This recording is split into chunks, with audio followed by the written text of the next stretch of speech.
Good day, ladies and gentlemen, and welcome to Chesterton's Jest, where we shine an unflinching light on the joys, contradictions, and crises within today's Catholic Church and culture.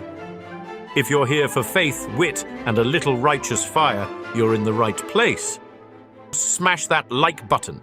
Share this video with your fellow troublemakers and subscribe so you never miss an episode. Now then, shall we begin?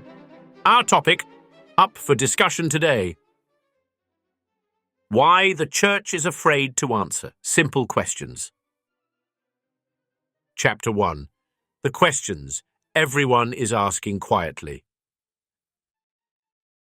There was a time when the Church was accused of having too many answers. Today she is accused of something far stranger, having answers but declining to give them. Catholics are not asking obscure theological riddles. They are asking simple questions. What is marriage? What is sin? What does repentance mean? What does the Church actually teach? And does she still believe it? These are not hostile questions. They are the questions of parents trying to raise children, of young people trying to order their lives, of converts trying to understand what they are entering.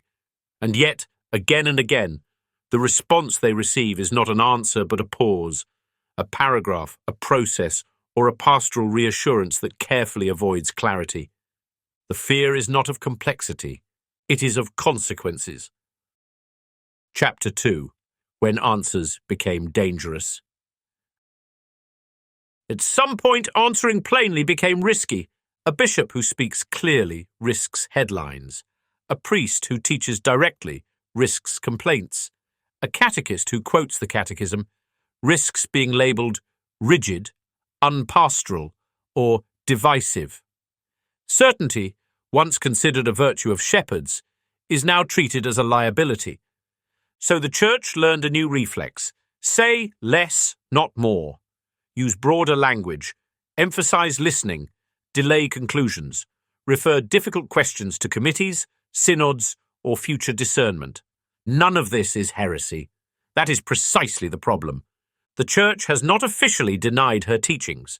She has simply surrounded them with so much fog that few can see them clearly anymore. Chapter 3. The illusion of pastoral neutrality. The modern justification for silence is pastoral sensitivity.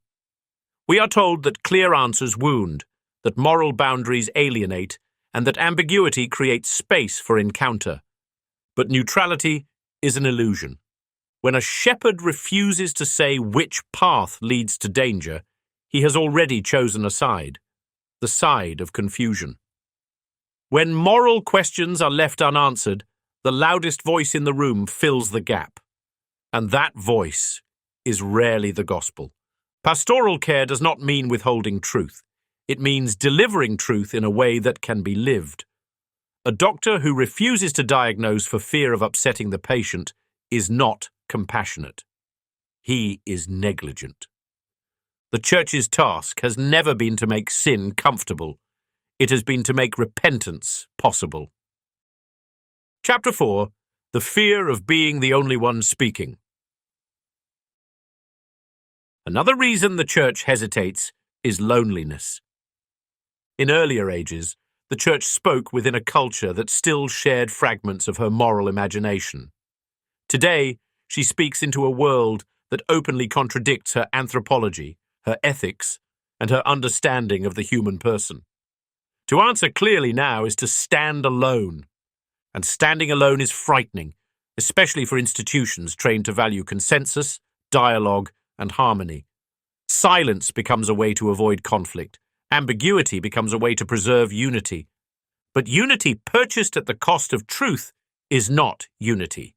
It is merely a ceasefire in a war the Church is still expected to fight. Chapter 5. Why the faithful feel abandoned.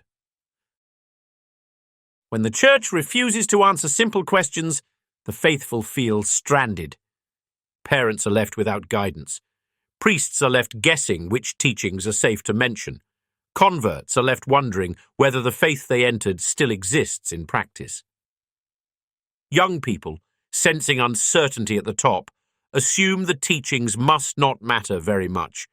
This is why silence wounds more deeply than clarity ever could. A clear yes or no can be wrestled with. Silence cannot. It breeds cynicism, suspicion, and quiet despair. Sheep can forgive hard teachings. They cannot forgive the absence of a shepherd. Chapter 6. The courage to teach again. The solution is not harsher language or louder declarations. It is courage. The Church must remember that her authority does not come from approval, relevance, or social acceptance. It comes from Christ. And Christ never avoided simple questions. He answered them plainly and paid the price for it. To teach clearly is not to abandon mercy. It is to make mercy intelligible. Forgiveness only makes sense when sin is named. Healing only matters when the wound is acknowledged. Freedom only exists when truth is spoken. The world does not need a church that speaks carefully. It needs a church that speaks faithfully.